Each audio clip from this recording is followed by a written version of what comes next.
This is Jordan with Boss Battle Life, and for those of you that are wondering, no, I did not just get up. I have been working on compiling the best geek and nerd news for you for the past couple of hours already. And no, since this is the Halloween edition, I figured I should do this in costume. I've got on my robe, I've got on my pajamas, and of course, I have my towel.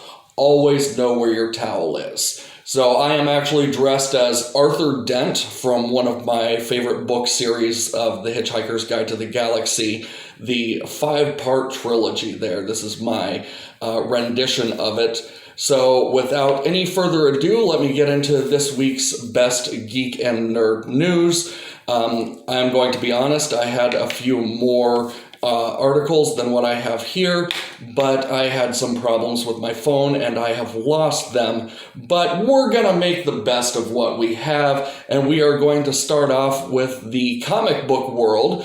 It has recently been announced that Poison Ivy and Harley Quinn are married. So congratulations to them. It is there are some spoilers here. I don't know how spoilery I'm getting right now, but it is in Injustice Year Zero, number 8 was when I guess that it happened at some point in the past. Poison Ivy proposed in Vegas with some of Harley's family being present, and they had an Elvis impersonator there as well. Harley agreed, apparently quite enthusiastically, to the wedding, and I guess that they got married right there on the spot, some of Harley's family and an Elvis impersonator, which for Harley seems almost too appropriate.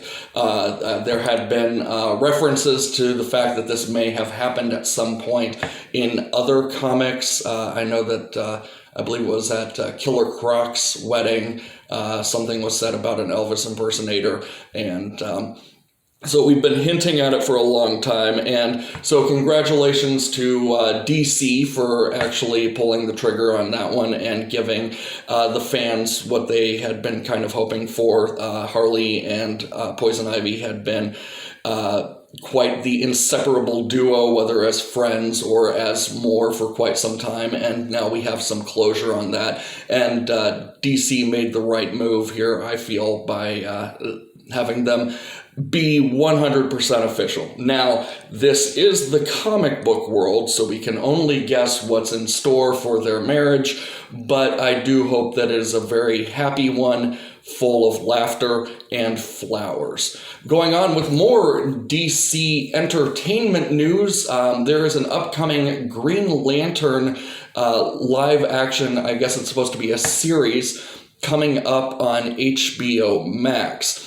Now, as of right now, we don't have a lot of the details on that, only that it is supposed to have quite a few of the Green Lantern Corps in there. I'm not 100% sure that they even have a full script for the pilot episode yet, but few details of the show, but they're going to have the production of a movie. Now, there was the Ryan Reynolds movie, which was not well liked, so hopefully it's going to be story and production value. But some of the big news here is they're going to be introducing a new Green Lantern. Her name is going to be Bree Jarta, and why this is particularly interesting is because she is female and she is a black woman. So DC is once again pushing some boundaries there. They're becoming a bit more inclusive in that. First we had the marriage of Harley Quinn and Poison Ivy, and now we are going to be highlighting an African American woman. Well, let me clarify here a little bit, because she is actually half alien as well. So we are getting an African American alien as the lead character for the HBO Max show. It's going to be using, as of right now, it's using kind of a buddy cop formula with Guy Gardner being her sidekick or her mentor or whatever, and the Bridgerta character is supposed to be a very by the books, very straight laced lantern, and Guy Gardner is more abrasive and carefree. So you've got, in like the Teenage Mutant Ninja Turtles world, you've got basically Leonardo and Michelangelo teaming up here. So that it's going to create some very interesting dynamics. And as I had said, we're hoping to see some of the other Green Lanterns.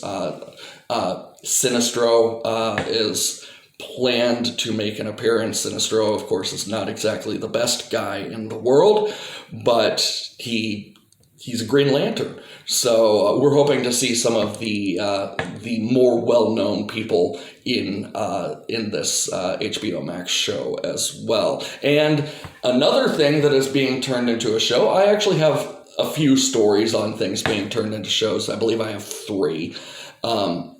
Another thing that's going to be turned into a show here very soon is Assassin's Creed.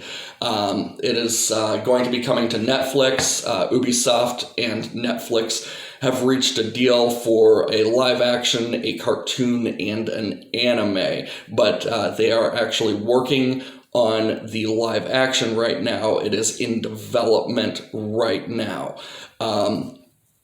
Ubisoft has already paired with Netflix before on other projects, and they have another project going with Apple right now. So Ubisoft is big on the idea of showing their video game world in live action and cartoon. So we're hoping for a great story. And of course, there was the 2016 Michael Fassbender-led Assassin's Creed movie, which was a marginal success.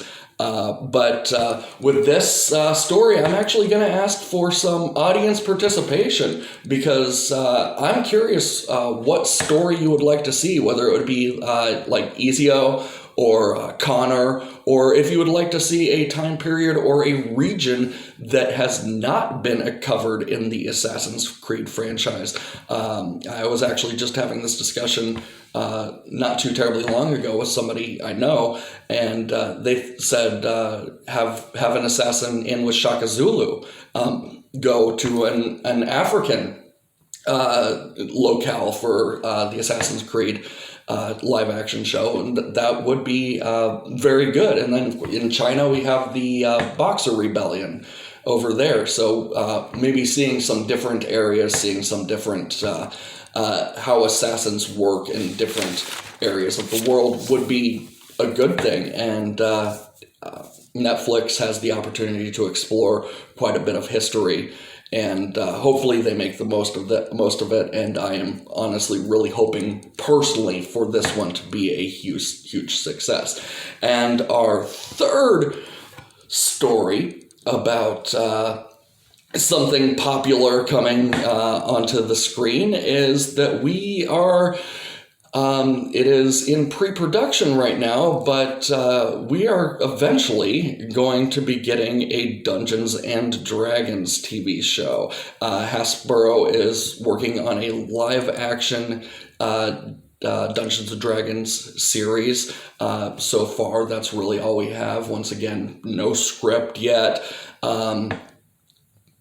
They haven't partnered with any of the networks or any of the streaming services yet, so we're not even sure what kind of platform we're going to be looking at. If it's going to be more of a one of the pay channels or one of the higher paying areas, or if it's going to be just on network. And of course, if it's on network, that will affect the rating.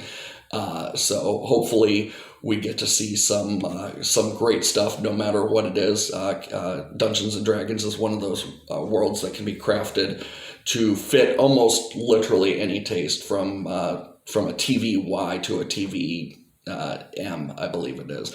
Dungeons and Dragons can cover the whole area, and hopefully we see something good from them no matter where that falls on the spectrum. But within the same article, and once again I would like to remind you, if you need more information, there are articles down in the description down below. I encourage you to check those out. These are just some things that have caught my eye over the week, and maybe you'll be able to pick a nugget of gold out of them that I haven't been able to cover in this video. But I was unaware until reading this article that there is supposed to be a Dungeons and Dragons movie coming out.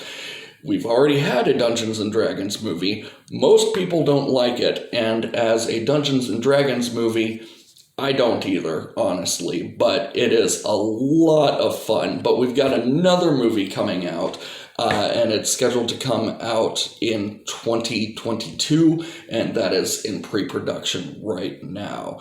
And why they're deciding to do this now is because Dungeons and Dragons has become a major go-to during the pandemic. People have been quarantined, and they've been able to play Dungeons and Dragons with their friends over Zoom or Skype or whatever.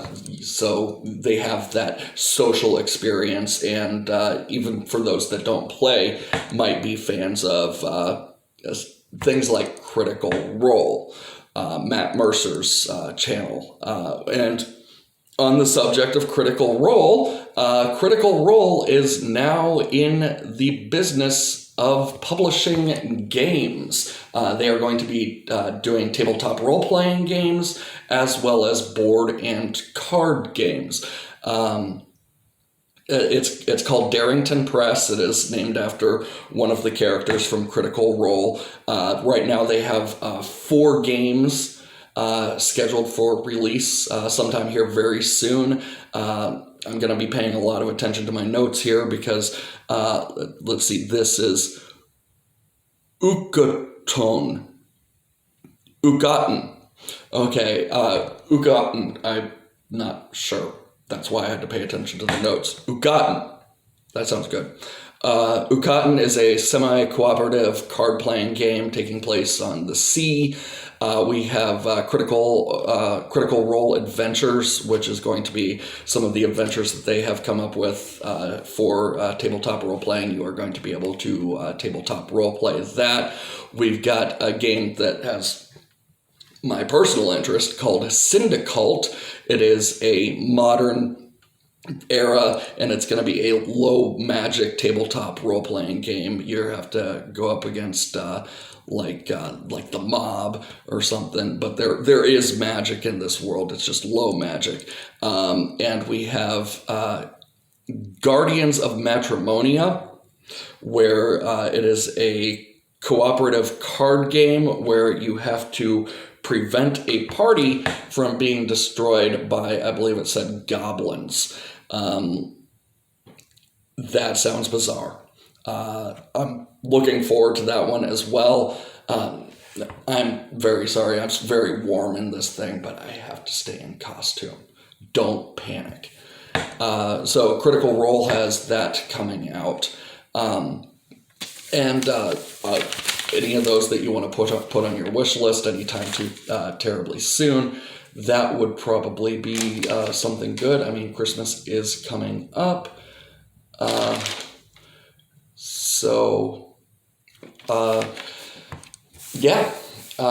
Now for our next article, which is unfortunately it's kind of negative, and I don't usually like to do the more negative stories. I try to be more uplifting with Geek and Nerd News, but it is actually somewhat of a follow-up to a story that I did on the 17th. That was my first actual news video, and it has to do with Cyberpunk 2077, and I had talked about the crunch that they were under and how they were trying to push out their game for their original release date using a crunch, and they weren't able to make it with the crunch. The game has been delayed an additional 21 days and is now scheduled for release on December 10th, which is news in and of itself, but there is a slightly more sinister end to this story in that this decision has caused fans to send CD Projekt Red death threats. Let's see. The senior game designer Andrzej Zawadzki is pleading for human decency, and he is reminding people they're people too. The workers there, some of them have been working 100-hour work weeks and look physically ill from the pressure that has been put on them. Hopefully with this extension, with this delay, it will cause CD Projekt Red to back off on that a little bit. Maybe they'll be seeing a little bit better work schedules. And the anger comes at least partially from poor communication of the delay. Just the day before they announced the delay, they said everything is fine, we'll be delivering a game to you exactly when we said we would. And then they turned around and said that wasn't going to be the case, which is very frustrating. Yes, absolutely. But, and I cannot stress this enough, what Boss Battle Life is about is seeing the human behind the avatar or the gamer tag or the level 5 bard and realizing that, like Andrzej Zawadzki says, we are all people too. And to send death threats because you are not getting the entertainment that you want is wrong. Flat out wrong. We all make mistakes, and like within the geek world, like with gatekeeping and mansplaining, we've made the mistakes, but you have to own up to those mistakes, and you have to try to do better. Sending death threats is beyond a mistake, and I need people to understand, please, entertainment is not worth it. These people are providing you with something that you love, and just because you don't get it right away, just because you don't get it on time, is not an excuse to go off the deep end and start threatening these people and their families. Please, remember that there are people on the other end of what you love, and try to act accordingly. As I've said, mistakes will be made, but own them and learn from them and do better. And if anybody watching this is somebody that sent one of the death threats, learn from it. Please apologize first, but learn from it. These are people too. Now, so the thing that I had been doing at the end of every video, and we are coming to the end of this video, is I had been doing a segment called Spotlight or Spotlight On. Well, I hated that name. So it's a little bit of a change now. Everybody does Spotlight or Spotlight On. I thought that we could do a little bit better. And so I went to a great source of ideas, and I opened up my D&D Player's Handbook, and I went through some of the spells looking for a good name for this. And what I have decided on, this is now the Detect Magic segment. This is where people who have been making movement within the geek and nerd world are going to get some recognition. Some of the people that don't normally get recognition are going to get some recognition. We are going to detect their magic every week. And there is an article in the description that I am going to direct you to. But today's Detect Magic is about, okay, first, let me start off with a little bit of a brain teaser. So a man and his son are in a car accident. The son is horribly injured, but the dad passes away. So the boy is taken to the hospital. He needs an urgent operation. When he gets there, the surgeon says, "I cannot operate on this boy. He is my son." How is that possible? Well, when this first came out, this was quite the brain teaser. The obvious answer is that the surgeon is the boy's mother. But when this first came out, this was quite the brain teaser because people didn't think of women being surgeons. Well, now we know a little bit more about that, and now we have learned quite a bit, and we are able to come up with, the surgeon is the boy's mother, or as a younger person said when posed with this question, the surgeon is the boy's other dad. So we got a couple of options there, but the surgeon being the mother is we've gotten so much better about that, except that we haven't. And I had talked about gatekeeping a little bit in the past, a little bit earlier in this video, and that's actually what this is about some ladies fighting back against gatekeeping. In the December of 2019 Journal of Vascular Surgery article, there was an article written about how people should present themselves on social media. And some of the things were like, don't be doing drugs on your social media if you're a medical professional. Sounds good, but some of them were very sexist and outdated in that it says, don't be wearing promiscuous style Halloween costumes or bikinis. Well, these ladies in the medical profession have lives, and they should be allowed to wear bikinis just because they went through 4 years of 4 years of regular school. I think it's 3 years of med school. They went through residency. They went through all of this to put on a lab or a white coat at work, but what they do outside of that has no bearing on their education. Nothing to do with that. They are people too. Once again, we're going back to the Cyberpunk 2077 here. They are people too, and it has been said that they should be allowed to be people and women on their social media. And so it's created the hashtag #MedBikini. And within this article, 3 of the people that are on there, I didn't write down a comprehensive list because there wasn't much room on my paper, but we have Nicole Sparks,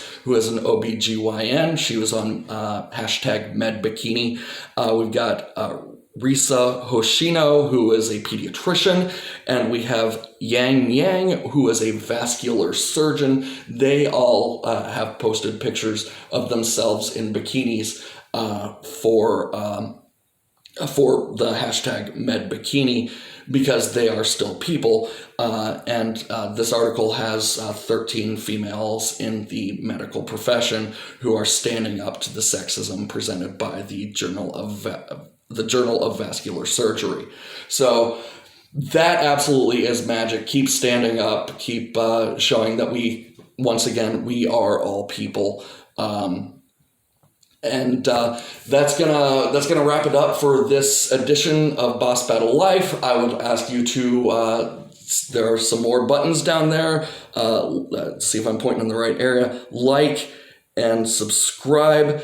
We have a group on Facebook, Boss Battle Life Group. Feel free to join up on that for a supportive geek and nerd community. And you don't even have to be a geek or a nerd, just a lot of the references are going to be geeky and nerdy. And so, as always, don't panic and face your bosses.